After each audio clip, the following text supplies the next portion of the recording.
Thomas Jefferson once said, "All tyranny needs to gain a foothold is for people of good conscience to remain silent." Don't remain silent.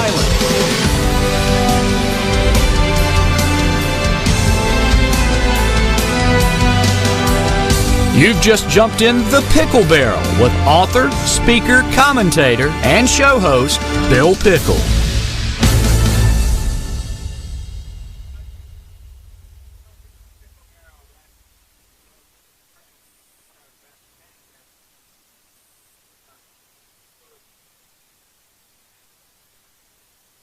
Say good morning, Bill.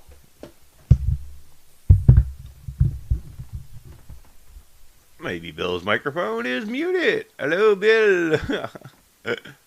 Where are you, Bill? Well, I see. Can you hear me? There you are. Hey, good morning. I tell you what, we had some issues here. We had a power surge just a minute ago. I don't know if it's because of the house or building across the street. They got all kinds of people over there doing things. But about 7:57, I started trying to get into live, and everything just went dark. Boop. I mean, everything. Lights, cameras, everything. And I heard my wife in there saying, "Bill, the power's off." And I said, "No fake, Jake." So anyway, it's back up, and we're very happy about that. Hey, glad to have you here in the Pickle Barrel. We got a ton. When I say a ton, I'm talking about we got a ton of stuff to talk about today. Now, some of this is going to be some of the normal things that are going on around us. Some of it's not. But I still want you to join us here in the Pickle Barrel and take part in the conversation. And we do have some deep things, and I'm sure we're going to have some conflicting ideas and conversation. But you know what? That's what we're all about, folks. You know, if you've got something you want to talk about and it's something that people may not agree with you, and you're getting blocked on Facebook here and there, you're getting friends to shut you down, you know, as long as it's a civil conversation, bring it on over here. Bring it on over here, because we take on any and all issues. And now, we're not going to say I may always agree with you, but I will always be willing to discuss it with you. Is that fair enough? I hope so. Well, listen, we'd love to have you join us. You can do it in our chat room at AmericanPatriotRadio.com. And I encourage you to do that. Go over there and join the group. That way you'll be brought up to date all day long about things that are coming up, any kind of news breaks, any kind of new programs. And we have new programs coming up. I mean, you better pay attention, because we got some good things coming. And then you can also, right here on Facebook Live, of course. But even more importantly, I say more importantly because I like to have some interaction, okay? Call in. Take part in the conversations live on air. And you can do that by calling in at 712-770-4160. And when you do that, you'll get a little ding, and it'll say enter, and you enter your little participant pin, you know, the login. Go 263-151 pound. And then you'll be listening. You'll be in the queue there. When you get ready to talk, just hit *6, and guess what? You're going to be infamous, or at least maybe famous, because you'll be talking on air in the Pickle live worldwide, thanks to the World Wide Web. And so we're glad to have you here. And let's go ahead and get started. All right, I tell you what, it has been a busy, busy, busy week, and we have heard so much about so many different things. We've got the Charlottesville thing still in the air. We've got business leaders rebelling. We got political people rebelling. We got personal rights, right to public assembly, rights to free and open speech. We got all that under attack. And folks, I tell you, don't take this lightly. Do you hear me? Do not take this lightly. You know, I think a lot of people fail to understand that, you know, each and every time somebody comes up and starts fighting against people, groups, or whoever, about what they say, what they do in assembly, it hurts all of us. Now then, I have to agree that when these people get together and we have incidents that take place like we did in Charlotte, regardless of who's at fault, okay, regardless of who's at fault, all of us pay the ultimate price. We get shut down. We get shut down. And so what I want to do at this point, I want to go back through history here a little bit, and we're going to show you a couple of places and a couple of events that took place that changed history also. And then we're going to talk about what's going on here today. 1743, if you believe it or not, Sweden was at war with Russia. Finland was at war with Russia. Sweden cedes southeast Finland to Russia, ending that war. So there. Let's give up part of our area, and we'll call it peace, okay? Napoleon Bonaparte in 1812, you know, this is like 80-some-odd years later, defeats the Russians at the Battle of Smolensk during the Russian retreat to Moscow. War. You know, why is it we have so much war? 1863. I'm not going to go there. 1863. On this date in history, Union gunboats attacked Fort Sumter in Charleston, South Carolina for the first time. And, folks, if you've never been to Charleston, South Carolina, you owe it to yourself to go out to Fort Sumter. They have little boats that will take you out there to the island, and you get out and you can tour it. And when you get there, you'll be amazed exactly how small that place is. I was shocked the first time I went out there so many years ago. I was shocked at how small it was, but, you know, all the barracks and that kind of stuff is long gone. But the outer walls and some of the ornaments are still there. The brick and stone walls are still there around the fortress. And they still have the original cannons that were used in place there. And, you know, they're huge. They're big. And they still have the balls with an S that lodged into the walls of that fortress. Still, it lodged in the walls there. You can see where they hit and didn't explode. You know, they're still there. And, of course, a lot of them were not explosive. They were there to demolish, you know, tear down. And, you know, and we were lucky enough that we were there during the flag ceremony, and we got to assist with the raising of the flag at Fort Sumter, which I thought was kind of cool.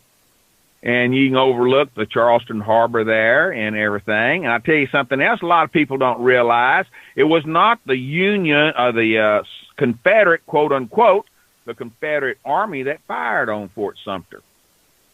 A lot of people don't realize it was actually the cadets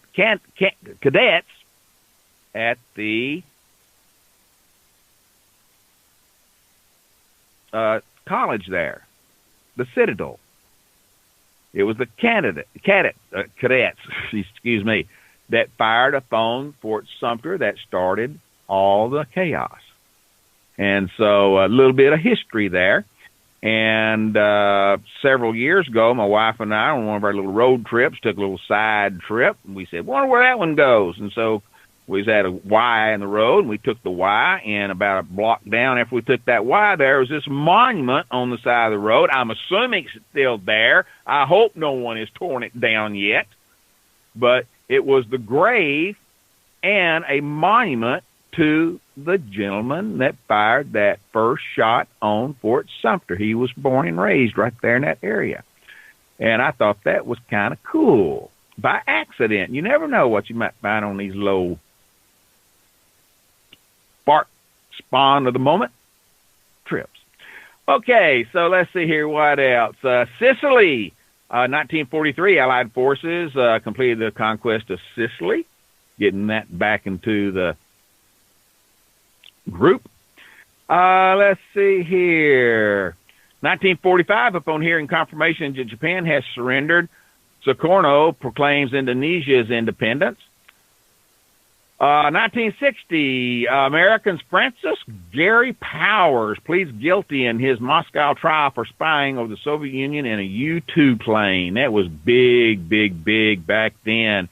Some of you wouldn't remember that. Some of us do. 1978, 3 Americans complete the first crossing of the Atlantic in a balloon. Now, that would be cool, wouldn't it? That would be cool. We did a balloon over the Sahara and the Valley of the Pharaohs, where, you know, all the pharaohs are buried there. Well, not all of them, but, you know, majority of them are buried there in Egypt. And that was really cool, going up and seeing the Nile on one side. You could see just how small of an area has trees and vegetation and stuff from the Nile to where the desert starts. A lot of people don't realize in most places along that direction, down that Nile, there really is only about 1 mile to 5 miles of greenery on either side of the Nile River. And then it is nothing but sand for thousands of miles, folks. Okay. 1987, 93-year-old Rudolf Hess, former Nazi leader and deputy to Adolf Hitler, is found and hanged to death in prison there. Oh, boy. Let's see. Bill Clinton in 1998. Bill Clinton admits to the American public that he had an affair with White House intern Monica Lewinsky. You know, it's been a couple of years since I've heard anything about Monica Lewinsky. How about that? She finally faded from history, except in the text. Let's see. Moscow top court banned a gay pride events in Russia's capital city for 100 years. That was in 2012, and I don't know if they've had a gay pride march since then, but I don't think that 2112 is here yet, so maybe they're holding it still. Born on this day in history, Davy Crockett was born, American frontiersman and politician who died in the defense of the Alamo. Samuel Goldwyn, American movie mogul who helped start MGM, Metro-Goldwyn-Mayer. And let's see, Marcus Garvey was born in 1887. I do recognize that name. He was the Jamaican-born nationalist who advocated the departure of the African Americans back to Africa. 1890, Harry Hopkins, who organized the Works Project Administration, WPA, under President Franklin Roosevelt, was born on this day. Mae West. Oh, my gosh, Mae West.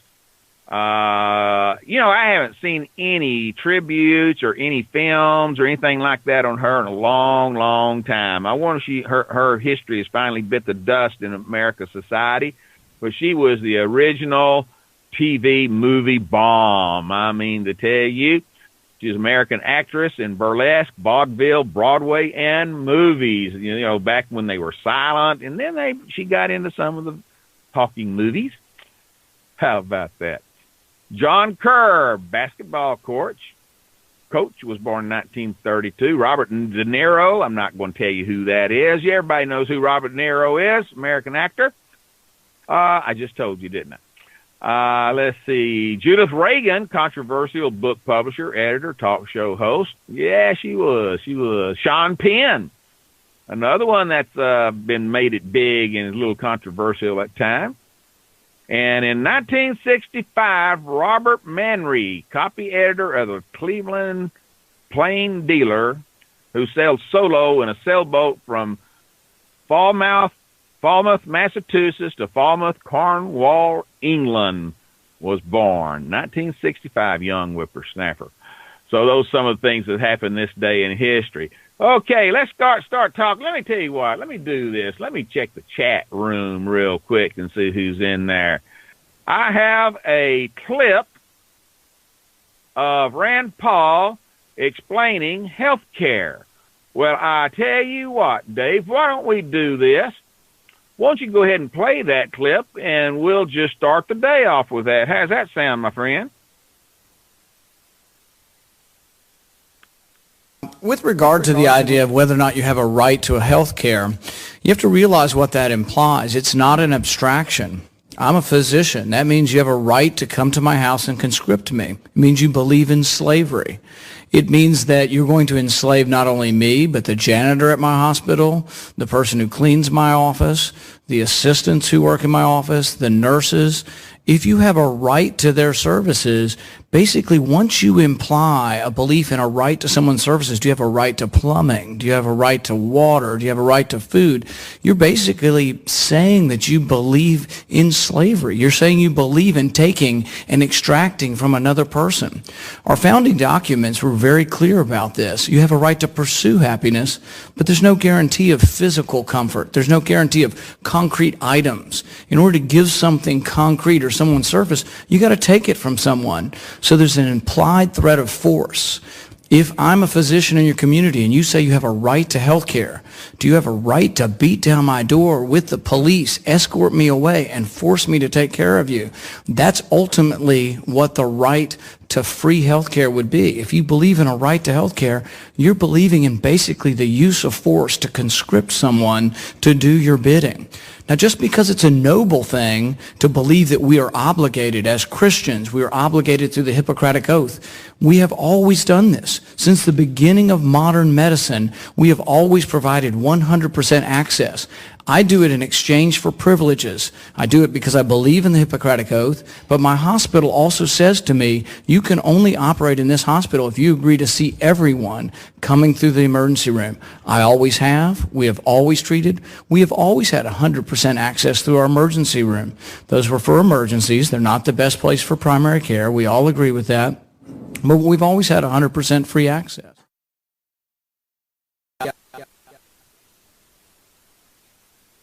Okay. So, Dave, jump in here real quick if you don't mind, sir. I'm here. I'm here. Good morning. Good morning. Good morning. Listen, I got a question for you. Would you be shocked if I said something to the effect that I believe in that? No, actually. And anybody who actually listens to it, it's not that hard to comprehend what he's saying. He's pretty straightforward. Mm-hmm. That is, I believe it's pretty good too, because what he's saying is that no matter who we are, we have the right of to be healthy. But at the same time, we have to take personal responsibility for things, don't we? And also that we have the right to go see a doctor. But, doctors have the Hippocratic Oath that they follow that says, ours is first to save lives, but, you can't force me to do what I don't want to do if I don't think is right. So do you agree with that in full? No. No. Where do you disagree? It's probably just the way you worded it, maybe. That particular clip has been floating all over social media because it's about everybody's entitled. It's about entitlements and the entitlements of healthcare, which is and really what he's speaking about against is all entitlements. Okay, that's really what he's speaking about there.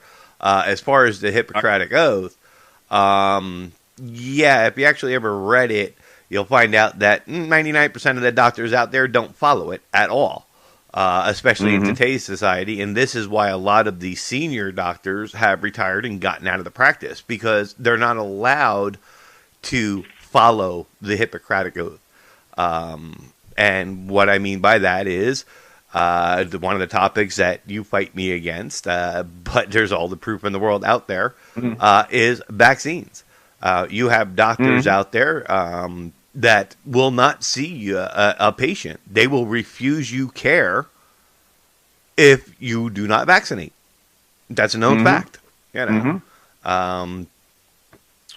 So, you know, it's like your oath is to do no harm. Well, you're giving a poison that does do harm, and it's a proven scientific fact that it does do harm. So why are you doing it? Because the big pharma paid for my college, and they got me when I was in college, and I got no choice. If I want to practice, I have to give this poison out to people, knowing that it's poison. You know, and this is what happens day to day. So as far as the whole Hippocratic Oath thing, it's a bunch of bullshit. Excuse my French. And it's the same thing with the oaths that other people take. You know, you have people that are sworn in to uphold the Constitution. Well, you don't know the Constitution. You have no idea what you're swearing into, and you're actually a tyrant to it. You know, to me, all these so-called, you know, I took an oath and I did this, I did that. Really? Do you even know what an oath is? Do you have any idea what you're saying when you do that? Do you have any idea what your legal obligations truly are? Because quite frankly, anybody who's taken any kind of oath, if you don't know what you're doing and what you just committed to, you belong in prison. Yeah. Quite frankly. Dave, I tell you what, let me do this before we go any further. Let me share the Hippocratic Oath with people just in case they're not familiar with it. And I'm very familiar with it. So let me go ahead and just read this to you so everybody knows exactly what it says, and we'll go from there. A Hippocratic Oath, this is the modern version because, you know, the original one was several years old. I swear to fulfill to the best of my ability and judgment this covenant. I will respect the hard-won scientific gains of those physicians in whose steps I walk and gladly share such knowledge as is mine when those who are to follow. I will apply the benefit of the sick. I will apply for the benefit of the sick, all measures that are required, avoiding those twin traps of overtreatment and therapeutic nihilism. I will remember that there is art to medicine as well as science, and that warmth, sympathy, and understanding may outweigh the surgeon's knife or the chemist's drug. I will not be ashamed to say I don't know, nor will I fail to call in my colleagues when the skills of another are needed for a patient's recovery. I will respect the privacy of my patients, for their problems are not disclosed to me that the world may know. Most especially must I tread where care in matters of life and death. If it is given me to save a life, all thanks. But it may also be within my power to take a life. This awesome responsibility must be faced with great humbleness and awareness of my own frailty. Above all, I must not play at God. I remember that I do treat a fever chart, a cancerous growth, but a sick human being whose illness may affect the person's family and economic stability. My responsibility includes these related problems if I am to care adequately for the sick. I will prevent disease whenever I can, for prevention is preferable to cure. I will remember that I remain a member of society with the special obligations to all my fellow human beings, those sound of mind and body as well as the infirm. If I do not violate this oath, may I enjoy life and art respected while I live and remembered with affection thereafter. May I always act so as to preserve the finest traditions of my calling, and may I long experience the joy of healing those who seek my help. That is the modern-day version of that. Now then, Dave, as you go through here, there was a couple of things that stood out that, during our conversations. One, of course, is the use of drugs. A scientific use of, medicines that we feel will help through science, okay? And things like that. So anyway, folks, there's the oath that we call the Hippocratic Oath. So, Dave, doing that, listening to that, when they use these medications, if doctors truly feel that these are the right things to do, you're saying they're wrong? No, it's not. Here's the issue, okay? If they followed it, remember, prevention over cure. They don't cure anyone. They only treat symptoms. They've stopped curing people since the day of the, trade a chicken, for a broken arm kind of thing. All right, back in the old days. Okay, Dave. Now, this is technical here. Now, I know what you're saying. All they do is treat the symptoms. But if you destroy the cause of those symptoms, the disease ultimately will be gone. In some cases, depending on what the disease is, some of them there is no cure. We have to admit that right now. No, I'd say we've had the cure for just about everything on the planet that you can think of. Oh, we do? Yeah. It's being kept from us. Okay. They are keeping the cures from us because there's no money in it. They need to keep us sick, so they treat the symptoms. Because if they cure you, guess what? You don't go to the doctors anymore, do you? So they can't make any money from you. It's all about money. It's been about money since Big Pharma got into the picture many generations ago.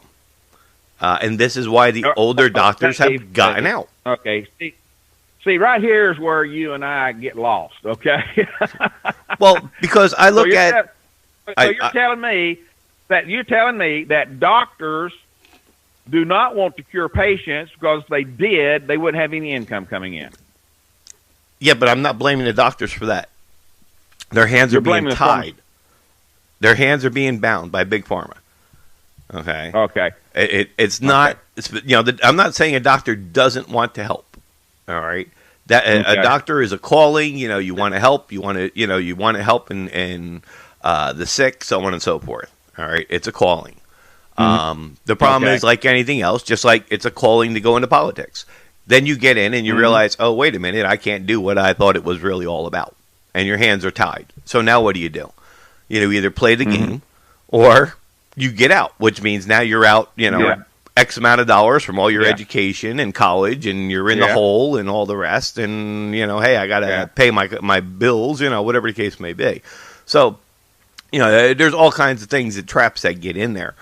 If you look throughout history, all right, and this even goes by, because a lot of people, and I've heard you do this yourself, a lot of people always fall on the polio argument. Okay, if it wasn't for vaccines, polio. Look at the recorded data. All throughout history, for every disease that you can come up with, that we know of today, and you look at the recorded data leading up to the time before a vaccine was created for it, to the time that vaccine was actually released. And you will always see, and nobody's ever been able to prove me or show me differently, because the data's on the CDC website, folks. You look at it, every single one of those diseases were on the decline before a vaccine came out. Every single one of them. The vaccine comes out after the disease has already ran its course and was dying out. So what is a vaccine? A vaccine is a small portion of the live virus. So what are you doing? You have a disease that was by nature dying out and would have no longer been in existence in several years. And you reintroduce that disease back into the population to do what? To continue its ongoing growth. It's stupid. Anybody who reads anything and has any common sense and just looks at their own data shows exactly what it is. And by definition of a so-called vaccine, look up the requirements for something to be called a vaccine. It's an action-reaction. If they introduce this, the reaction is it creates this. If it does this, then it's considered a vaccine. They will tell you also, in the same exact breath, it will not cure a damn thing. Okay? Mm-hmm. It doesn't cure a damn thing. You're exactly right. Vaccines do not cure. They are there to give you a natural. Well, it's not going to be a natural because the vaccine activates it, but it gives you, and I'm trying to be layman terms here, the antibody. It gives you the antivirus. You become immune to it because your body has fought it off. And when the virus, the active live virus infects you, it fights that to keep it from growing and progressing farther. Now that's the theory. That simple. I'm sorry? That's the actual theory, and it does work. But what they don't tell you is, first of all, that antibody that is developed. Dave, if it does work, it's not a theory. Well, here's the part they leave out. Okay, the theory is you create an antibody. That's actually not even a requirement to be classified as a vaccine. That's the false teaching, number one. That's not the requirement.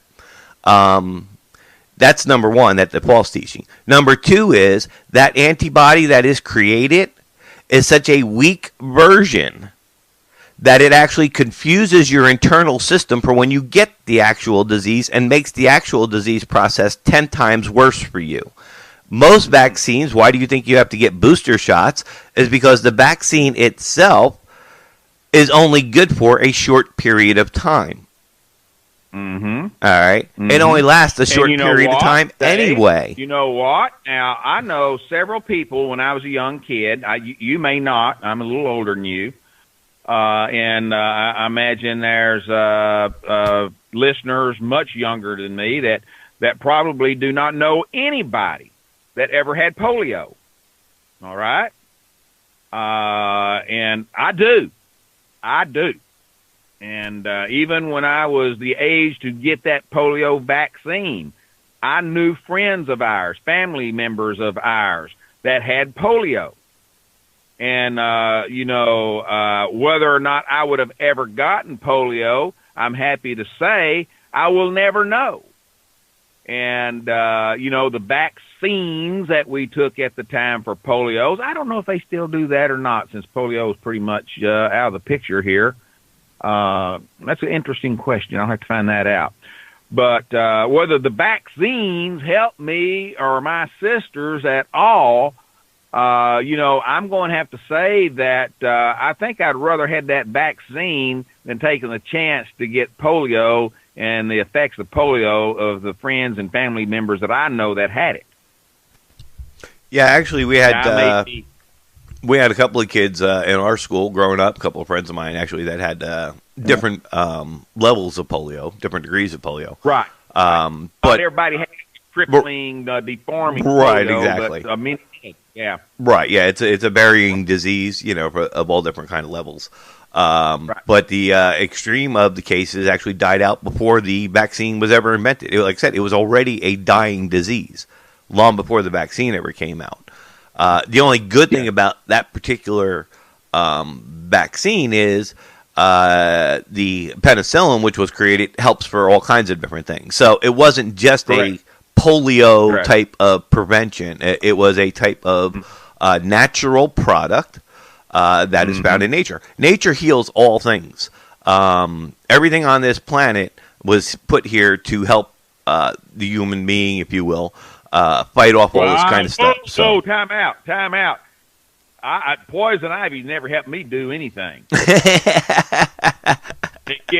Except getting a medical journal one time. There you go. No, what I'm saying is there's things in nature that will counterbalance all this. Because there's so much poison ivy in it, I can't get in there. Because if I got in there, this boy would be looking like, the Elephant Man would be beautiful compared to me. Yeah, I actually remember you telling me that story some time ago. Man. Oh yeah, but no, like I said, there's so much there that is kept from the public in all categories, not just in medicine, but in every aspect of our life.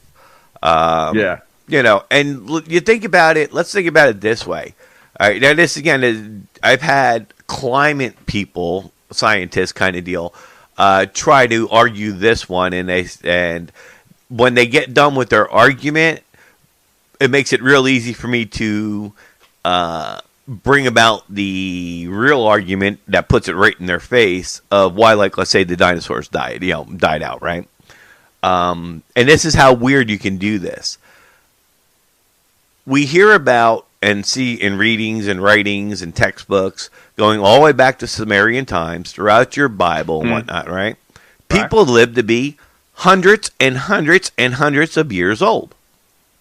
Mm-hmm. Well, what changed that came about that prevented the human beings from living beyond 100 years old today? Mm-hmm. Yeah, something bombs, had to change. Riots. Let's see. No. warfare. I'm talking about natural. Not talking about if you were killed. I know what you're talking about. But yeah, so I mean, when they sit there and they'll try to start saying, well, at the time it was cleaner air, it was this, it was that, and all these things. Okay, that might account for knocking up a couple of those years. Remember we started 800 years and we were working our way back. So now you just cut off a couple of years. Okay, now let's come up with another argument, and this goes on through this whole progression.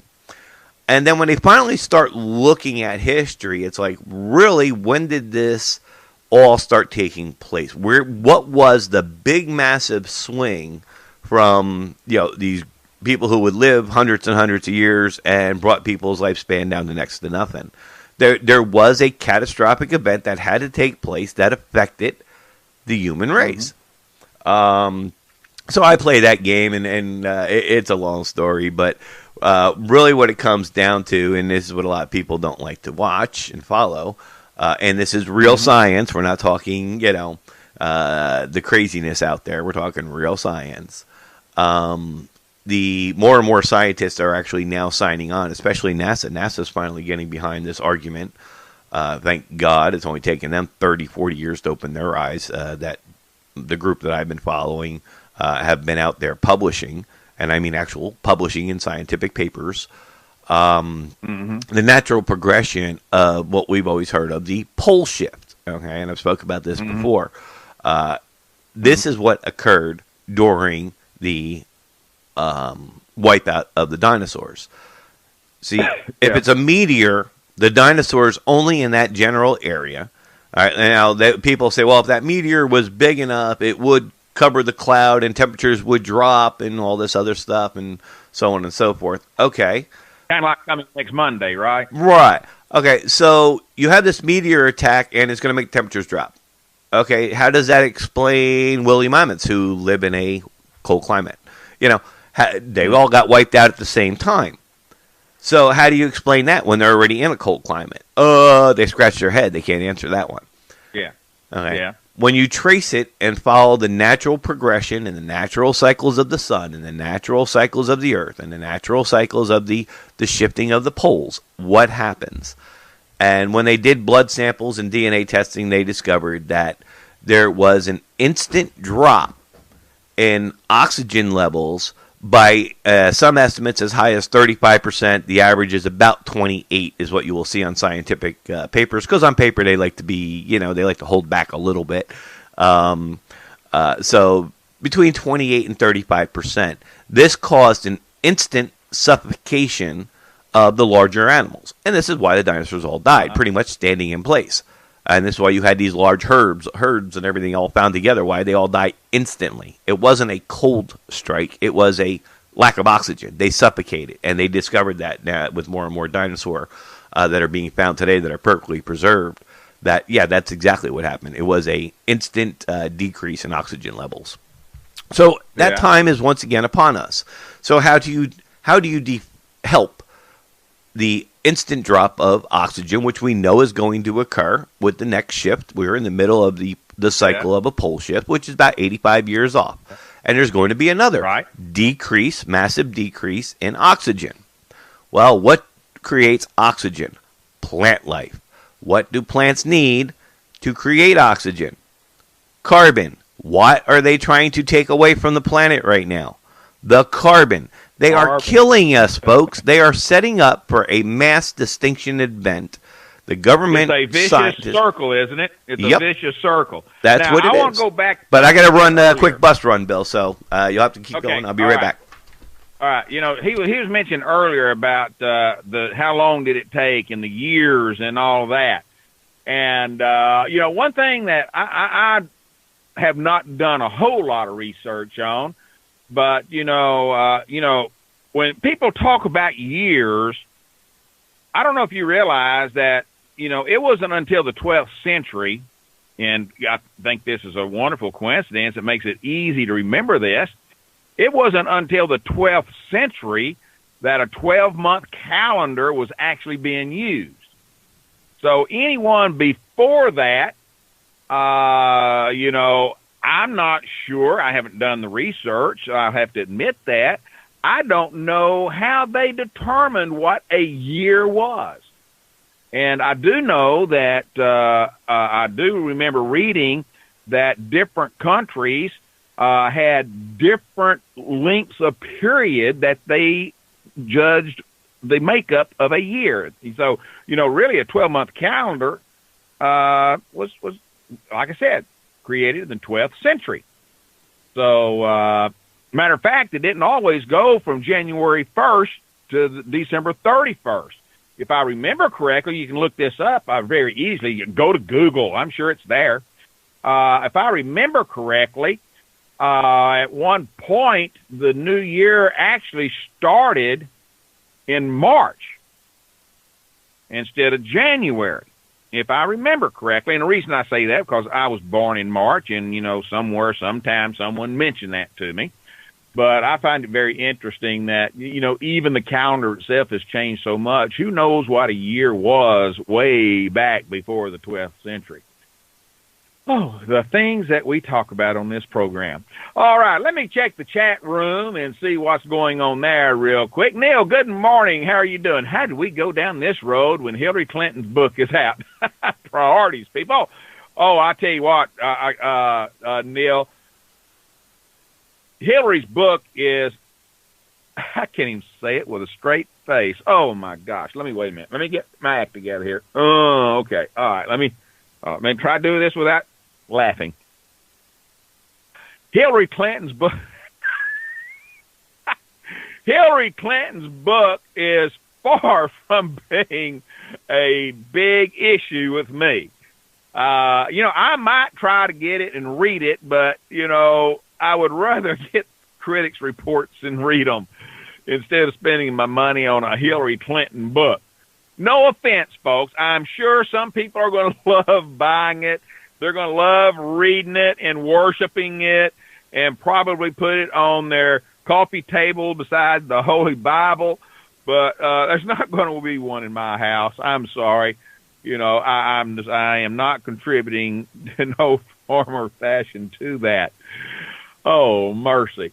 So-called man-made global warming or climate change is the biggest hoax this nation has swallowed since the theory of evolution. You know, Mike, I appreciate your comment, guy. I do. Hey, you know, I think that I'm just wondering if there's any topic that can be brought up that people don't have various opinions on. And I know this is kind of off the wall, and it may be even sacrilegious, but, you know, I'm from Texas. And Texas, the best barbecue in the world, the best grilling in the world is beef, you know. Beef brisket. Oh, my God, it's good. And, you know, in my world, you know, nothing was better, and there was no other way to eat grilled or smoked meat other than brisket or beef ribs. And then I come to South Carolina, and you cannot find it. It is very rare that you'll find somewhere that has barbecued or smoked beef brisket and ribs. It's all pork. Now, I'm not saying it's all. I did say all, but there are places that have beef. But, again, it's a matter of where you're from, what you're presented, what you're accustomed to, what history you're taught. And, it's like this memorial thing, up north. They have the Yankee museums. They have the Yankee monuments. And when we do our road trips, when we go up north, it's amazing to see how great those people were and the just cause and all of that. And then you come down here right now in the rest of the South and in places, we have the opposite. Now, some places we do have statues that honor all of those who served no matter which army they were in. Okay? Now then, I have never even thought of that. I wonder if we're going to have people that want to tear down those monuments because the Confederacy soldiers and people that served are on the same monument. And the names are intermingled on some of them. You have a list of those that served from communities in the Southern Army, and you have some that served in the Union Army. So I wonder if they'll want to cut that plaque in half and take care of the... You know what? I had never thought about that until now, and I've never heard anyone else talk about that. I just created another hot potato, didn't I? What did I do? What did I do? Well, that's the way it is. That's the way it is. And now that we kind of got on that subject, let's dwell on it just a little bit more, and then I'm going to shut her down this morning on that topic. California, they have some gatherings, rallies coming up that they're thinking about trying to cancel because of what took place in Charlotte, and several other states do too, by the way. But California lawmakers have asked the National Park Service to rescind permit for San Francisco's, quote, quote, alt-right rally. Now then, of course, I have opinion on that.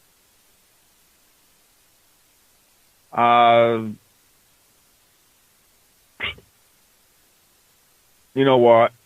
It's in a national park. A national park, my humble opinion. Now, this is my humble opinion.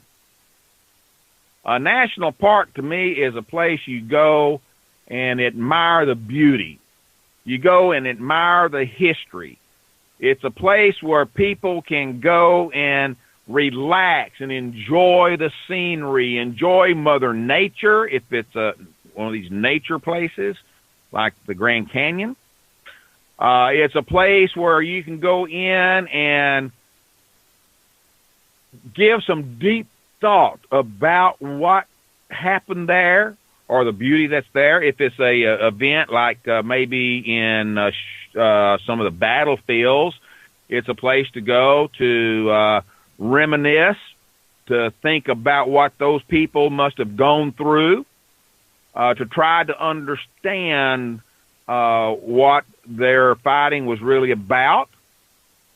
There's if you go through Virginia and if you go through some of the other states, you'll find that like Gettysburg, okay? Gettysburg has all the battlefields around there, all the memorials, all the monuments that say who fought here, how many troops did this side lose, how many troops did this side lose, how many were injured here, how many were injured here. And,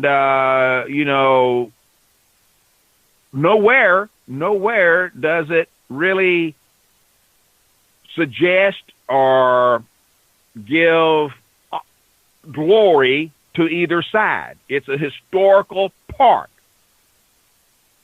Now then, I'm going to use that one as my example. You know, I do not think those grounds are anywhere for a protest of any kind.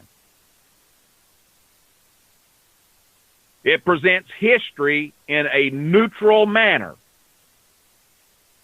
Okay, it may be in the South, but it just so happens that's where that battle took place.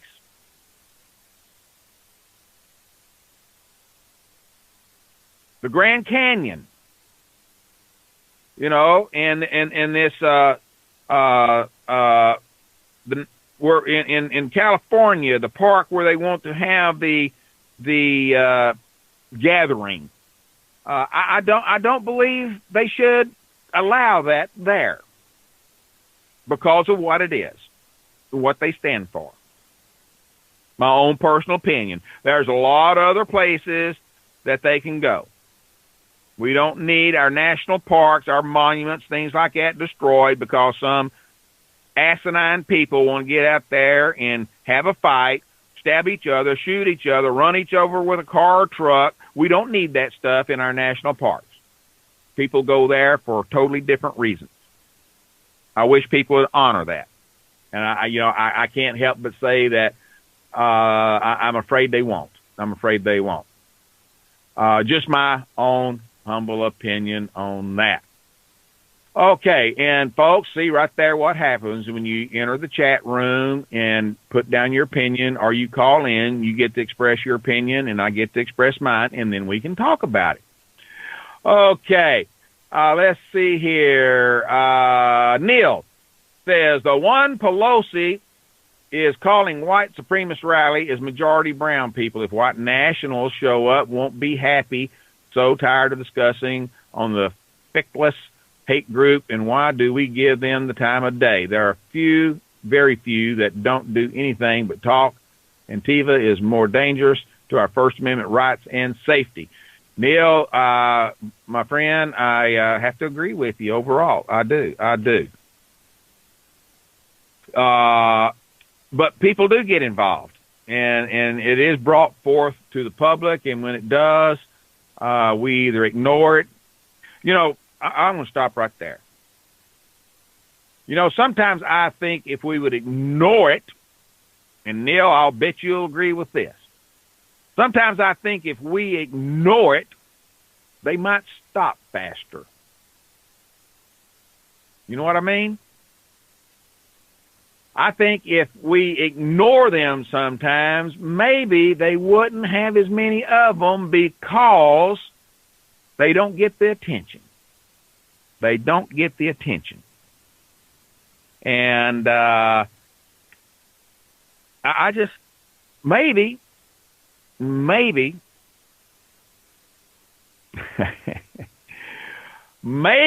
our attention on all of these things are one of the reasons we have so many of them take place. Maybe because the attention the press puts on it and the days and days and days of writing and discussions on it. Well, Dave, Mike, Neil, everyone, guess what? Guess what?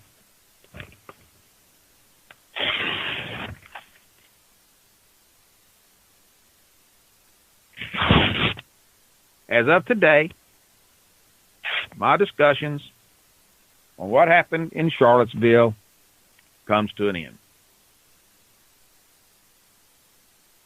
Because, to be honest with you, when I was working on this morning's show, when I pulled up to look up the up-to-date news, Charlottesville.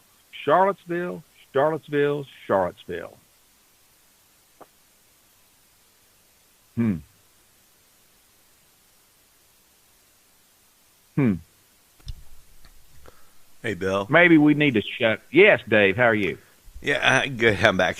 I agree with Neil as well. There's, if we stop doing all this coverage, at least won't get any recruitment off it. You're still going to get the people out there that are going to follow the fringe groups or the hate groups or whatever you want to call them. But at least we don't have to give them. Be honest, Dave. kudos. I'm sorry to interrupt, but real quick, be honest with you. I don't think too many of those hate groups listen to our show. Do you? No, I don't think so either. But here's my real issue with all this. For the last few weeks, I don't know if anybody's actually even noticed, but I've been staying away from politics. I've been focusing on specific topics, focusing on, doing more research, and of course my law and stuff that I've always, that's an ongoing study, folks. That's something you do once you get into. You do it your whole life. There's always something new out there. Yeah. But have tried to get away from the politics. So yesterday, as an example, I turned on, and this is the real issue. I said, let me just go see what's happening. So I turned on the Fox channel, and it happened to be the outnumbered, where the girls were sitting on the couch. And within... Hey, Dave, can you do this for me? I think we're fixing to get into a deep discussion, and we're about 3 minutes before the top of the hour. Can we go ahead and do our break and let's regroup and get into that discussion? Sure. Okay, let's do that, and that way we don't have to interrupt for the break. How's that go? Sounds like a plan to me.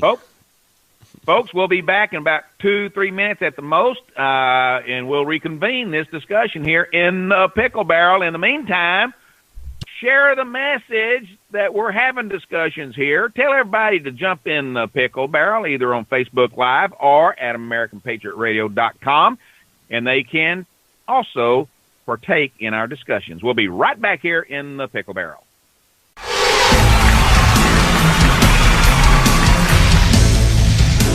Welcome back. You're in the Pickle Barrel with Bill Pickle.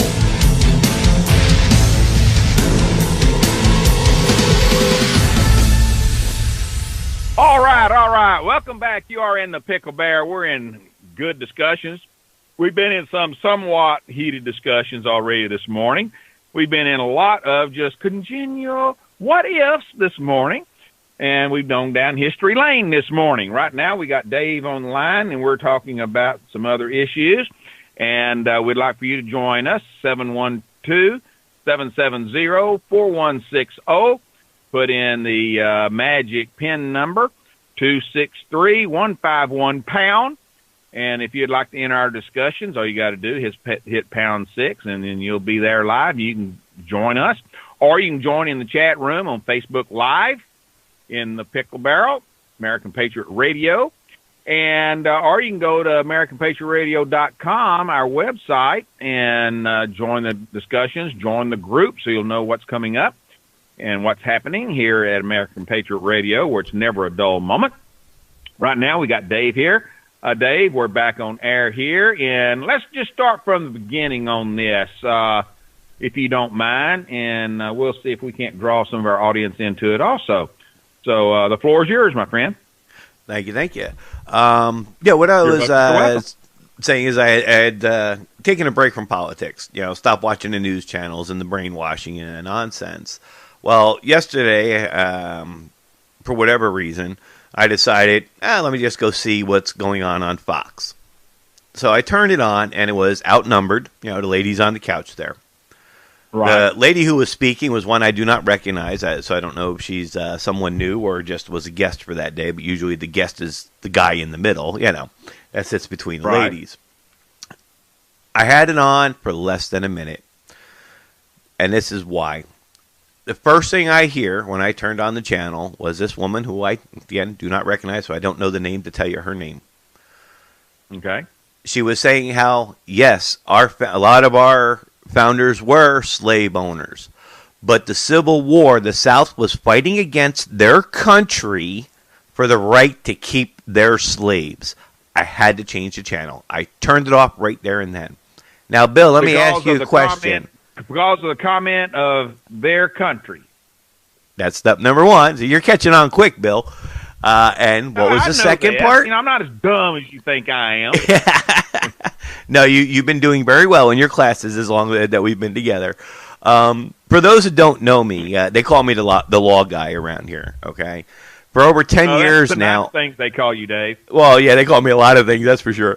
For the last 10 years, I've been preaching how important it is for the correction of our verbiage, because they've stolen our language from us. All right, and this was a perfect example of mainstream media continuing the lie narrative. Now, what am I saying was a lie in that quick little one sentence that made me change the channel? Well, Bill brought up one. They were talking about their country. They mentioned the word Civil War, and it was all about keeping slaves. So in that 1 minute, there was 3 lies presented, which is the brainwashing that has been going on. And when you ask these protesters, and you go out there that want to topple all these statues over and stuff, why are you doing this? Why do you think this is wrong? And they will tell you those same 3 arguments.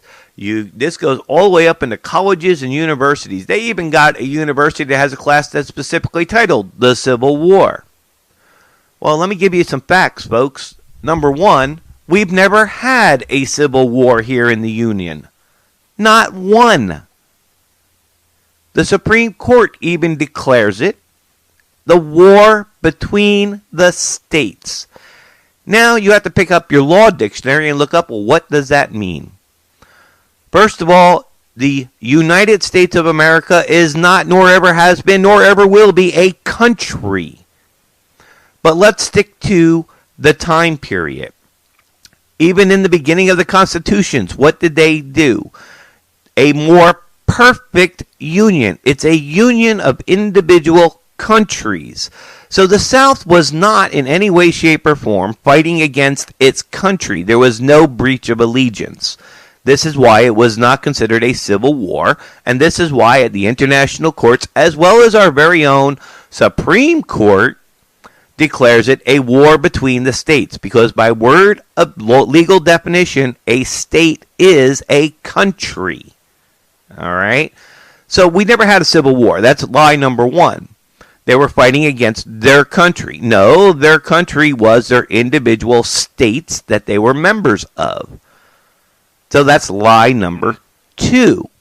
And the issue of slavery wasn't brought about until Lincoln brought it up in 1883. What year did the war start? Slavery was not a part of the issue at all. The issue had to do with succession from the Union. That's what the fight was all about. Mm-hmm. Which they have the legal, lawful right to do. They still have that, but it's much harder today to do. Mm-hmm. So the people who are all angry, let's rip down these statues, have been taught and brainwashed that there was a civil war, that we've always been one big giant country, and that they were fighting to keep slaves. Well, you tell those 3 lies long enough, it becomes fact in the generational's brain. All right, because it's been going on for generations. This lie has been told over and over again. So they think they're doing something good. And if it truly was a civil war, if it truly was a breach of allegiance to their rightful country, if it truly was all about keeping slaves, then I would be the first one in line to pull down these statues myself. Yeah. But that's not the case. Well, Dave, you are absolutely right. And, when you stop back and look, you think about what took place. And this, matter of fact, I've got some notes over here I'll disband because we're talking about it now. Thank you very much, Dave. This whole thing about slavery, yes, we've got to admit, Dave, that slavery had something to do with it, but it was not the overbearing reason.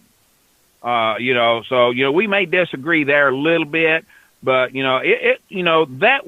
that was part of it. But again, that in itself was a state right. The state allowed slavery. And now let's go back. I want to go back a little bit more here. That war the Civil War, folks. Now, I don't know if you realize this, but, you know, there was, in this country, 630,000 soldiers were killed or wounded in 4 years of that war. Now, stop and think now.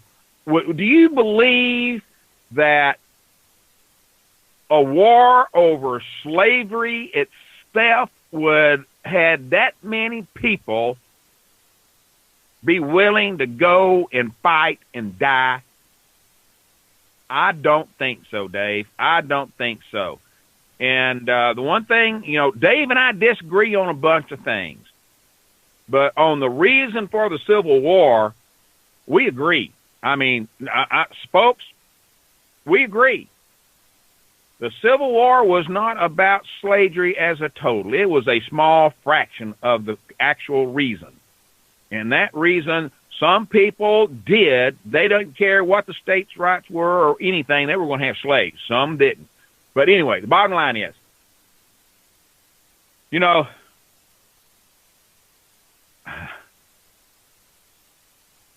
people need to understand, you know, the 10th Amendment, for those who don't know, you know, the 10th Amendment of the Constitution, and I pulled that up, and let me see, here it is right here.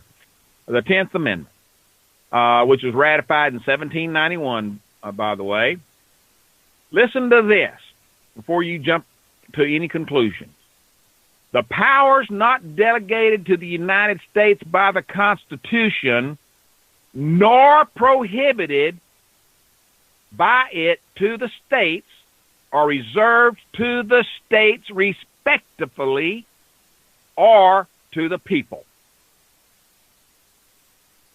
Quote, unquote. All right? But then there's also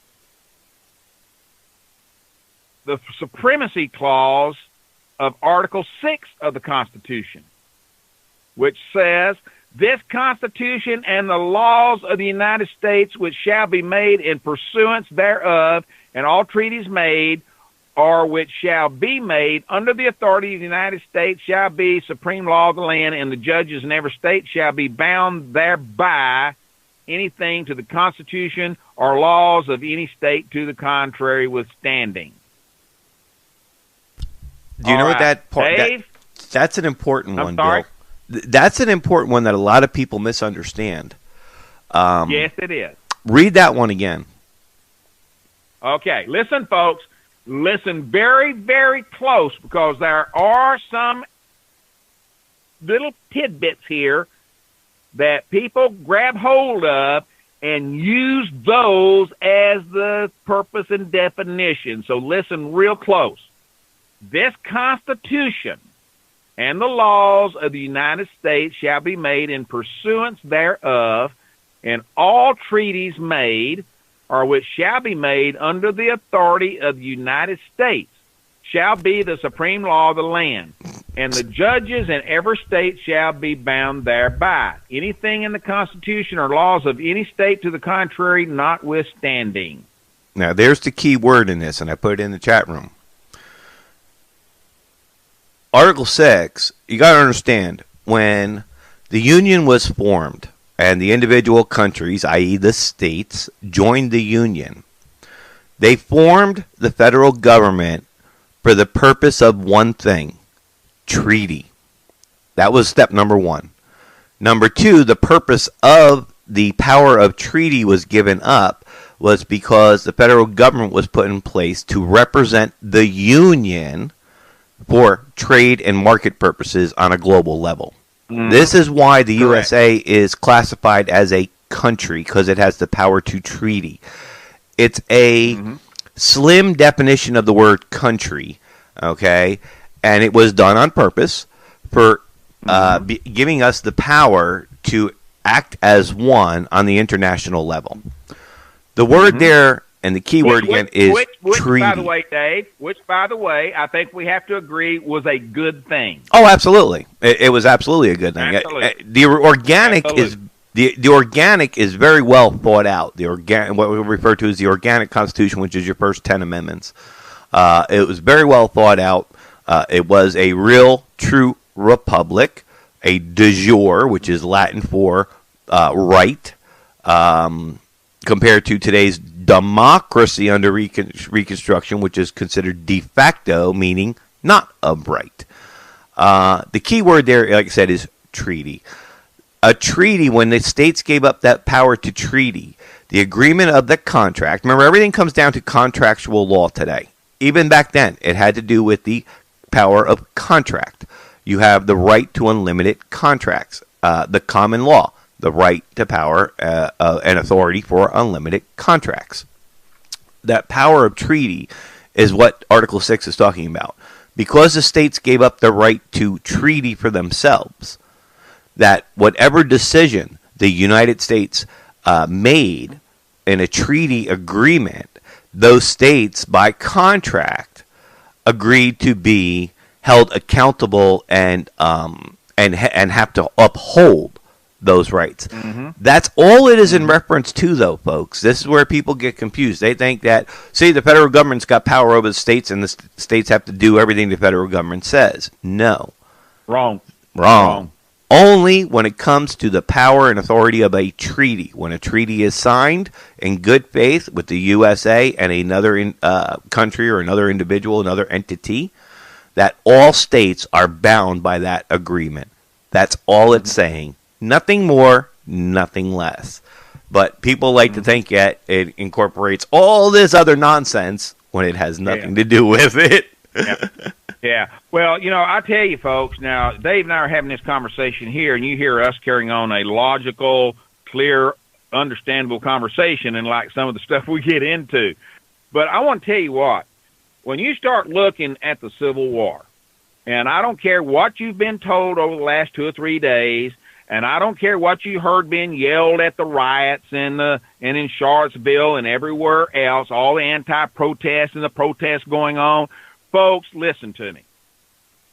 Listen to me. You've got to understand, and you got to look at the facts, okay? The point of slavery back in the 1860s was just an example of what the states were using as the government's, when I say the government, I'm talking about the federal government, overstepping states' rights. That was the biggest example. That was so right in your face. Now, let me clarify. I think slavery is a sin. I'm totally against it. And yes, there were thousands and hundreds of thousands of people that were killed, wounded, enslaved, that it was a terrible thing. That is now part of history. The point now is that the states still need to be fighting, whether in court, wherever it may lead us. And I'm not professing war. Please don't say Bill Pickle said we ought to have another civil war. Bill Pickle is not saying that. But I hate to say it. I don't know if it'll be a declared war or what, but there's a lot of things mounting, and it scares the bejesus out of me, and I don't even want to go down that line. But, the war was fought over states' rights and the limits of federal power over the states. Period. Now then, Dave, I want to say something here, and you let me know if you agree or not, because I'm on this topic. I'm really emphatic, and I want your input and explain to me why I'm wrong if I'm wrong. But the issue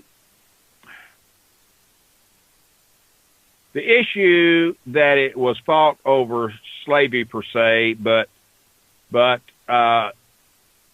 the issue was really who decided whether slavery was acceptable I'm trying to get the right words here to make this more understandable. Whether local or the state issues per se would be decided by the states, local institutions, or that place in Washington, D.C., that faraway Ozland, if you want to call it that. And, and folks, I'm sorry, this is not about semantics. It's not. States' rights is guaranteed by the Constitution of the United States. Okay?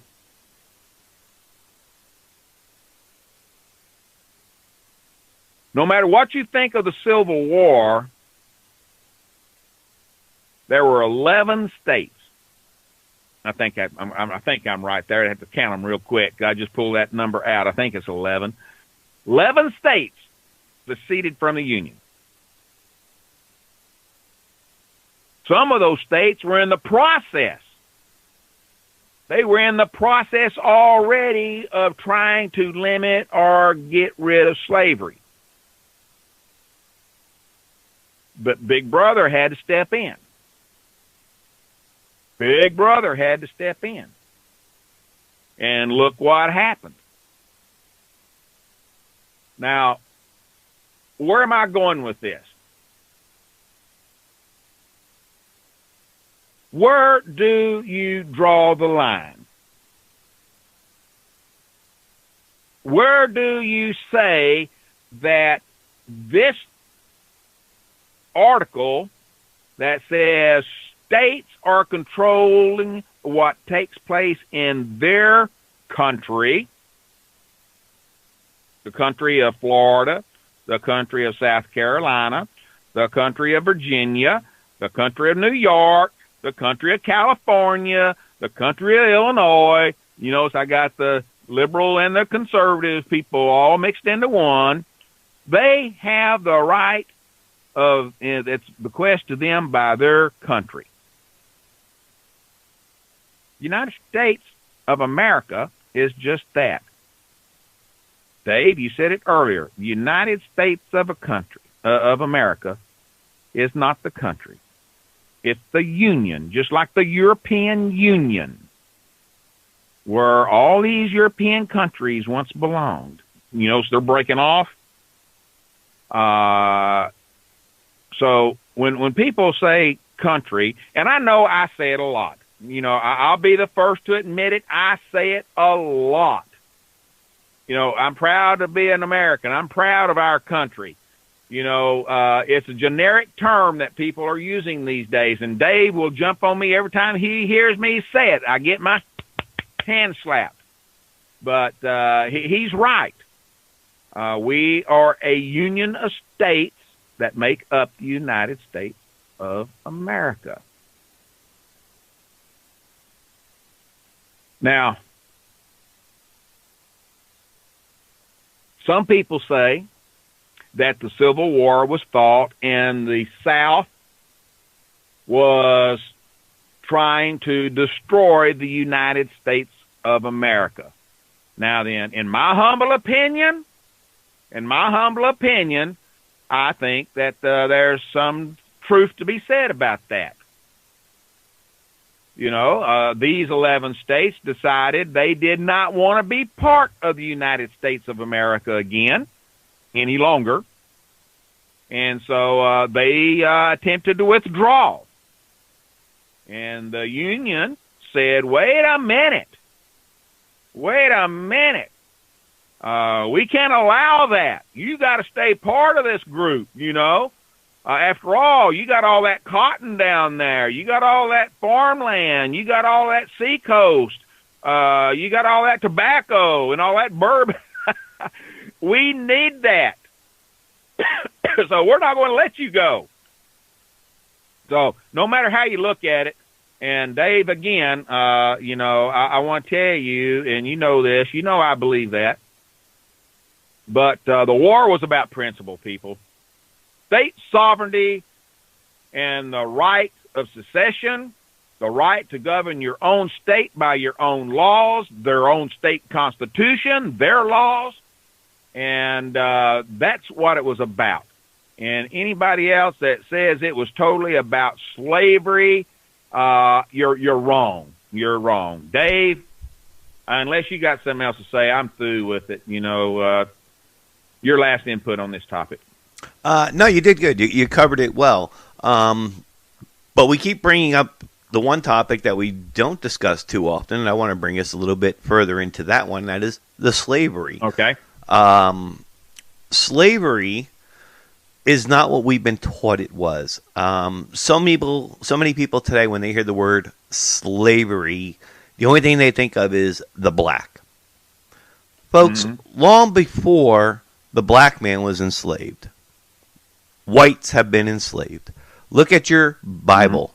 Look at, throughout history, your gladiators. These were slaved individuals. They were sold, bought and sold on the market. Slavery is not a color issue. Slavery is an issue of wealth. Now, that's very important to understand that. Let me say that again. Slavery is an issue of wealth. When the mistaught history or the misguided history, people think, because they just haven't researched it, they believe that the white man went over to the African shores and kidnapped the blacks and drug them into these ships and brought them back to the Union to be enslaved. None of that never happened, folks. The truth is, those ships were actually ran by the Islamic nation. They were Muslim captains. Our battle with Islam goes all the way back to the Barbary pirates, but that's another topic. What was happening was those individuals were sold into slavery by their own chiefs and leaders, kings and queens in Africa, the different tribes. They were actually sold. When they were brought over to our shores, and they were brought all over the world, it wasn't just here in the United States. They were, slaves were sold all over the globe. What people forget is one of the very first slave owners here in the United States was actually a black man. Very few people know that. He was one of the wealthier individuals, and he was actually the first person on, as documented, one of the first winners of the bid of the first slave, and he himself was a black man. Okay, so this is part of the truth in history that is kept from people. So we go by this brainwashing indoctrination we've been taught generation after generation. White is evil, blacks were enslaved, without knowing the truth about slavery. How Civil War, which we've never had a civil war, it's a war between states. Yes, it's semantics, but semantics is what they brainwash us with. If you don't know the truth, you're going to be easily swayed into a different position. And that's just a brief portion of slavery. Now, that's to get it here to the Union. What happened once it came here? We all know, yes, our founding fathers, many of them, a large percentage of them, were in fact slave owners. No doubt about that. That was common practice. And again, it had nothing to do with color, and it still doesn't today. There is more white slavery that takes place today than there is black. People, again, they don't want to admit that. To stay away from the Reconstruction, which by law, that action of law enslaves all USA citizens, but that's a whole nother legal argument, and we're not going there today. Thank you. Yes, I've been down that path before, but we do have a few new listeners, and that's why I wanted to mention it. When it came to the issues of slavery, again, it's wealth. Here in the States, what was taking place was people think that Lincoln, and this is one of those famous arguments, and I come down on the side of on the same side as Judge Napolitano. Everybody should know that name by now. Lincoln was one of the greatest tyrants to ever serve in office. And what people don't understand, they'll run around and they'll talk about the Emancipation Proclamation. That never freed the slaves. In fact, the action of freeing the slaves, what people don't realize is the North only freed, and again, they didn't have the power to do so, the Southern slaves. They never freed the slaves of the North. Matter of fact, it wasn't until 1991. New Jersey was the last country to hold out, or make the correction on their books. Okay, there's a lot of crazy laws that are still on the books, right? It wasn't until 1991 that finally New Jersey removed the lawful right to own slaves from their books. Lincoln never freed the slaves, folks. He offered freedom to the Southern slaves that if you could get up here to a northern state, and if you would be willing to fight for us, we would allow you your freedom. He never freed the slaves. That's, again, another misteaching. And remember, folks, history is written by the victors. This is why they brainwash you and make you think it's a civil war, when it wasn't. That it was all about slavery, when it wasn't. That Lincoln freed the slaves, when he didn't. Okay, you starting to see a pattern here? You see what's really taking place? The truth has been hidden for so many generations that we can't even if you, like, Candy and Mike had a big oral argument the other day on air about who to blame. And Mike says it's all the media's fault. It's a 50-50. It's the media as well as the educational system. Ever since the government took over the education system. Those are, yes, where the majority of all the responsibility lies. But there is also self-responsibility. I don't give a whole large percentage of the self-responsibility of getting your own education because, quite frankly, for somebody new who's just starting in this, and folks, I've been doing this for over 10 years, educating on the Constitution and the laws. For somebody just starting out, there is so much false information out there. There are so many conspiracy theories that are floating around out there that it's very, very difficult for one who is trying to educate themselves to find the truth. It has been so well hidden, only because you don't know where to look. So for those of you who are just starting into this education of yourself and re-education, as I say, to re-educate yourself and maybe to discover some of the truths of which I've spoken about today. The first place I want you to do, and the first thing I want you to keep in mind, is to understand any of this. Don't use your regular dictionaries. Anything that requires a signature is a contract. The Constitution is a contract. It has signatures on it. Okay? It's contractual law is what we're speaking about. To understand what that document is truly saying, you must use a law dictionary to translate it. Because the common language, the Webster Dictionary, has, in most cases, when it comes to contract law, a complete and different definition to that word or phrase. Bouvier's 1856, Volume 1 and Volume 2 are the law dictionaries.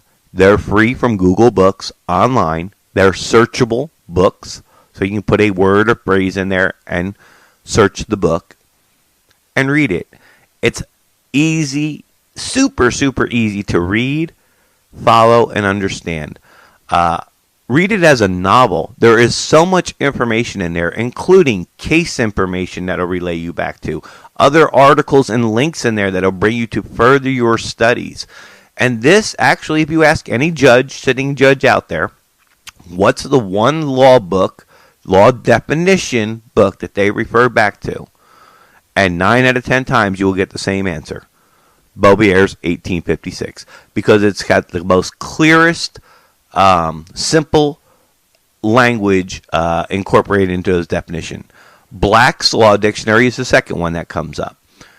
The problem is the newer the dictionary, the law dictionary, the more complicated. They didn't change the definition. They just add a whole bunch of those $5 college words in there that not everybody can understand. to complicate things so you don't get to the truth. But if you use, just like the judges do, the 1856 version, Beaubier, plain simple language, here's the word, here's the definition, you can't get any simpler than that. If you start doing that, you'll begin to correct your verbiage, which is what I've been about for 10 years, correction of verbiage. You'll start to have your eyes opened.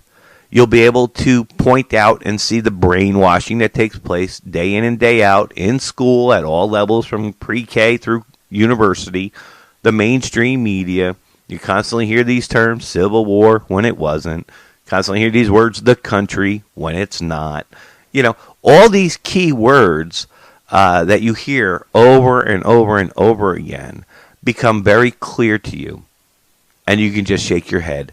And that is why it is so important to begin your research in the right location. Stay off the conspiracy sites. Stay away from these nut jobs in the freedom movement. There's plenty of them out there. Just do your own research and start with the book that everyone uses. All your judges, your Congress people should be using, and that's the Law Dictionary. You do that, and you will find a very exciting journey into knowledge that you've never discovered before. With that, I say we close out the topic, Bill. I know you want to move on as well. What's next on the agenda? And if there's any questions, folks, please call in or put them in the chat room. There you go. I tell you, I got a dispute with you there. Don't lay off your conspiracy theorists or your ding dong people. I mean, if you do, Dave, you're my friend, right? Absolutely. Okay. If you do lay off that stuff, you won't listen to half what Dave says. Well, that's true too. Still my friend. Remember, folks. Hey, Bill. Just always keep in mind. It's only considered conspiracy theory till it's proven fact. And how many times throughout history, especially over the last 20 years, have we found out that those so-called conspiracies weren't conspiracies at all? Yeah. And I will tell you this, in the same phrase, it's only truth when you can provide the truth, the facts. So remember those things, folks. Okay. This is a fact. And it's a theory too, I guess. California. California is not that well known as a GOP haven. I wouldn't think anybody would disagree with that comment, would you, Dave? It's not one of the bastions of the Republican Party. However, they have had Republican presidents. They have. And right now, they did have somewhat of a pretty solid Tea Party. Different people will give different definitions of what the Tea Party is. Some people would call it a conservative group. Others would call it a wingnut group, so far over to the right side that if the earth was flat, they would fall off the edge if they didn't have their hands on the edge of it to keep from falling off. Some of them would think they're just crazy in some aspects. Now, I know, and I have spoken before several Tea Party organizations. However, I will tell you this. A lot of those Tea Party organizations have disappeared. They've disappeared. There may be 2 or 3 that still profess that they're in the Tea Party, but, that has kind of disappeared in a lot of areas. You don't hear it as much as we used to. Now then, there is still a pretty active Tea Party, though, folks, if you weren't aware of it, in California. And, and they've got a big governor's race coming up. And, they are looking at the fact that the GOPers there are now trying to sell themselves to the Tea Party there and trying to get the Tea Party more active than they were in the past, because they see that perhaps they have and I think this is a snowball's chance, but they have a chance to continue their growth in California, get a Republican governor, blah, blah, blah, blah, and they want to turn things around out there. So you're seeing GOP candidates now that are starting to woo, for lack of a better time, flirt with, congeal with, whatever you want to call it, the Tea Party, conservatives, because they want to turn things around there in California. Now then, good for them. Good for them. Now, the Los Angeles Times poll released last year, it was in 2015, I think it was, found that 48% of Republicans in California support the Tea Party movement to some degree. So assemblymen like Travis Allen and John Cox, who, by the way, was active this past weekend out there trying to prove their pro-Trump credentials. So that, they're really getting wild out there, in California. But they are looking at trying to be more active in California. And, if you look back over the last several years, the Californian Tea Party has just kind of like the stock market in the 30s, just kind of take a nosedive. And so they've had to go through some pretty big changes. The Tea Party's influence in the state GOP has appeared to start coming back out of the woodwork, if you want to put it that way. And so a lot of people are thinking, well, maybe this will transfer over to some of the more well-renowned Tea Party states and maybe get the Tea Party up and running again. Or let me say this, it's always been here. Let's say more active, more out there than it has been in the last few years. Now, they were somewhat active in Trump's campaign, but other than that, I'll be honest with you, in this area here, I have not, I did see the chairman of the local Tea Party at the Republican meeting last Monday, a few days ago, when our state attorney general was there to talk.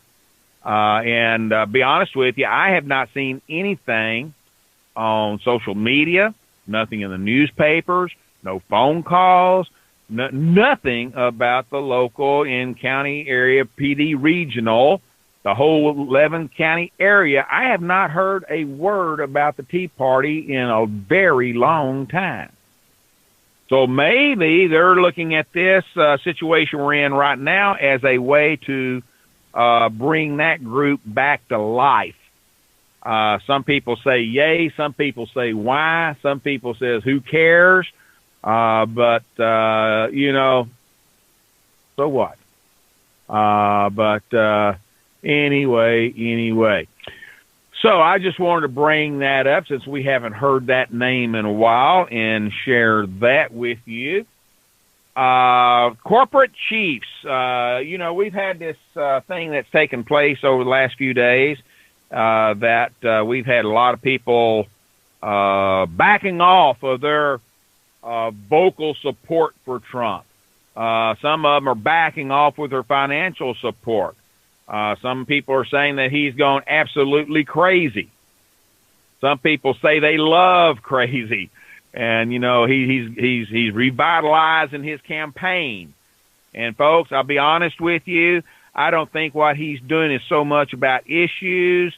I think it's him trying to revitalize his image before those that elected him to office. I hate to put it that way, but, by the way he's talking and by the way he's acting, I don't think that he is, and God, help me. I hope I am wrong. I don't think he's really all that concerned right now about a lot of the issues. I think he's more concerned about him losing the image that he has garnered during the campaign, and this is coming back, and it is biting him in the behind as he's going down the road. We've had that group of corporate chiefs that's pulled away from him now. And, and some people will say, well, so what? They're just there for their money. They're there for their corporations anyway. Well, if we want to continue making America great, despite what you want to think and what you want to happen, you got to have these corporations, folks. They're the ones that provide the businesses, the investments into business, to create the businesses they have, to expand those businesses they have, that create more jobs and more opportunities for those that seek work and the chance to do more in their lives. It's a dog eating world out there. And I hate to say it, but, we need business. We need big business. We need small business. But, most of these small businesses start because somebody got a lot of experience, made a decent living, learned some know-how and some ambition, and started the idea of breaking away. I'm about to sneeze here, excuse me. About to break away from that company and start their own company, albeit much smaller. It will be theirs. They are the corporate gurus at that time. They are the boss. They do their own thing. And a lot of people that have broken away to start their own business and their own thing have become very big companies themselves. And in some ways have become what they left. But the bottom line is, I think some of the people that have supported Trump are getting a little weary, getting a little tired. It's going to be very interesting to see where this goes. Now then, there will be a lot of conversation about this. There will be a lot of contempt about it. But, I think that it was coming. It's been coming. Here we go in the chat room. We can stop this progression before it's too late if they, the leaders, rulers, would just come out with the truth like I have done this morning, because the real truth will set us free. Okay, talking about the same topic up there. Okay. But anyway, I think Trump himself has stayed out of, well,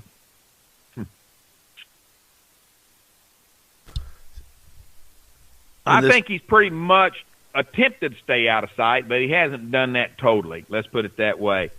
I think that he visually he has been pretty much out of sight, but Twitter account he's still there like crazy. And I think that these businesses that are standing up and saying, that hey, they've had enough. We're going to get out of here. Just like his council. You hear this council that just left. You know what? They left before they were pushed out. They left before "you're fired" came at them. So is it a great loss? I don't think so. It might even have been a benefit to people. It might even have been a benefit to Trump. I don't know. Time will tell us. But I think that what was it called? The strategy and Oh, gosh. The strategy. Can't even think of the name of it now. Strategy and Policy Group. So simple. Gee whiz, Bill. The Strategy and Policy Group, which Steven Schwarzman was on that, I believe, and a couple others, had that big news conference about it and everything. I think that all of them together are just they're playing their own political game there. I think that's all it is, their own little political game. Okay, let's see here. Just throw in some local stuff here real quick. It's a little late to do this now, since I really meant to do this at the beginning of the show before school opened. But folks, I want to remind everybody, not just here in South Carolina, but all over the country, that school doors are opening. A lot of them in our area, particularly. Today is the first day of school. And they got different schedules for different areas around the state, and I'm sure where you live is different schedules also. But people, please, please, please, please, please. I live about 2 blocks from a big school. And every day in a 40-mile-an-hour zone, people are going up and down this street 60 miles an hour. I usually do the speed limit or maybe 5 miles over. I'll be honest with you. I don't always hold it right on the speed limit. But I've had people come up to me and flash their lights and honk their horns, get the hell out of the way, let me through, when, chill. Oh, by the way, when they shoot around me and they shoot up there and they get to that red light, I pull up right beside them because they're sitting there dead still, just like they would if they'd waited and got there with me, And oftentimes I get ahead of them because the person of them want to turn left or something they can't go on anyway, so on you. But school days are open. Be careful. Don't put kids' lives in danger, okay? And pay attention to the buses and the cars that are turning in and out of the school. Be careful, okay? I just wanted to throw that in there as a public service announcement. All right.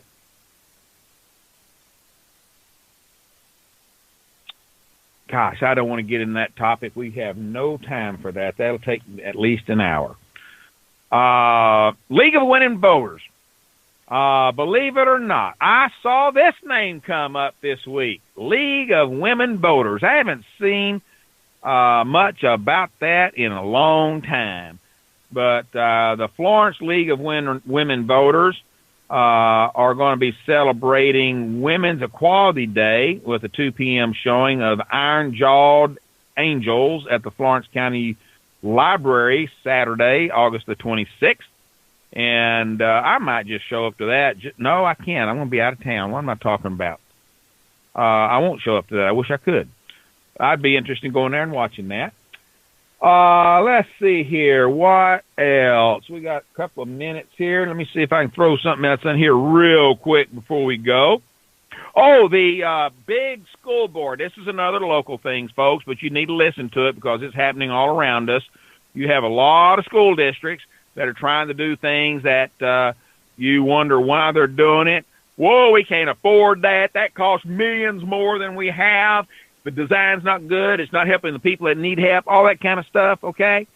Well, the school board in the Florence District 1 school district here was proposing to build 3 or 4 new schools. They want to replace just about everything that's out there.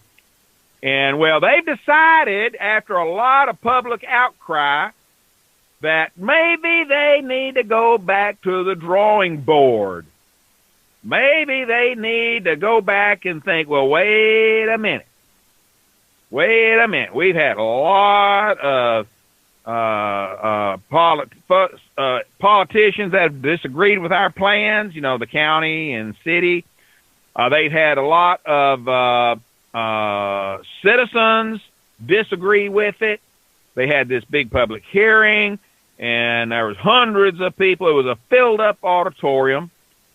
I had a meeting that night, too. I couldn't go, but I listened to what I could later that people recorded and all that, and I looked at the photos, and I've spoken at that place many times, and they had a full crowd, which means they had about 400, 500 people there, standing room only.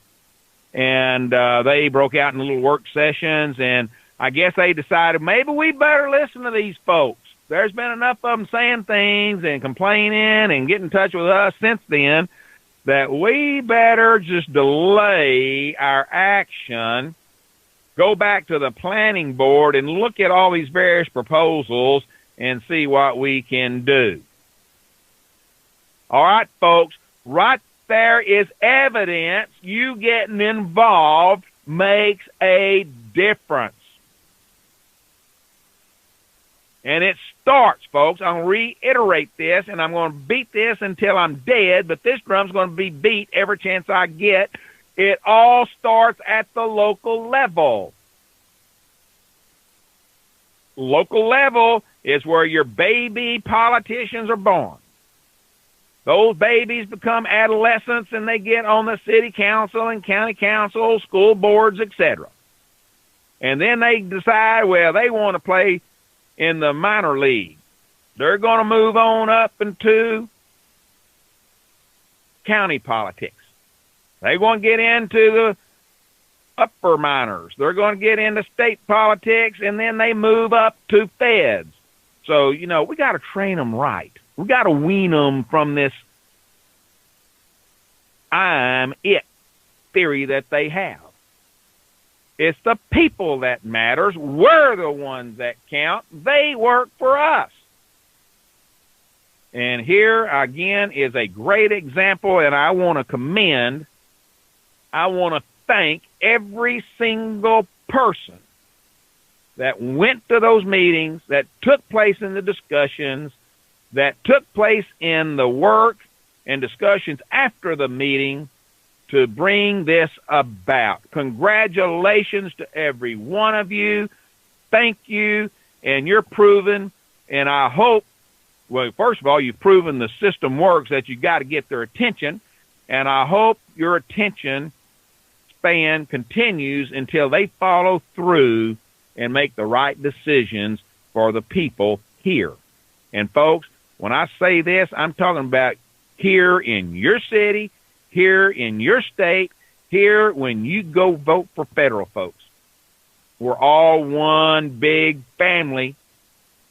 We may be individual states, we may be individual counties and cities, but we all still make up the great state in which you live and the great union that we are a member of, the United States of America, and we still, and I believe this sincerely right here, and I believe I have the brain that helps me see it clearly, we still have a lot to do, but we still have the ability to do what needs to be done.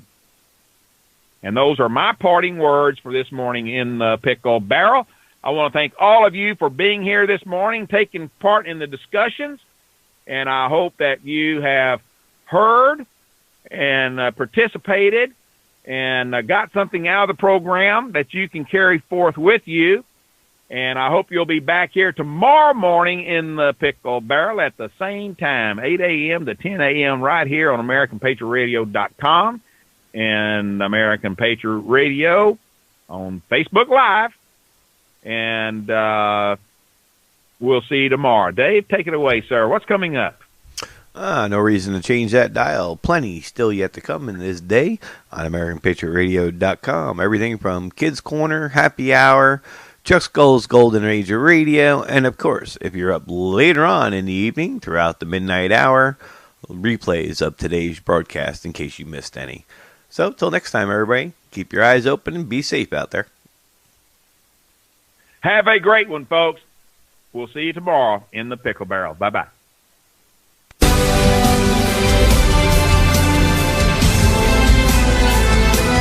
Thanks for joining us. You've been in The Pickle Barrel with author, speaker, commentator, and show host, Bill Pickle.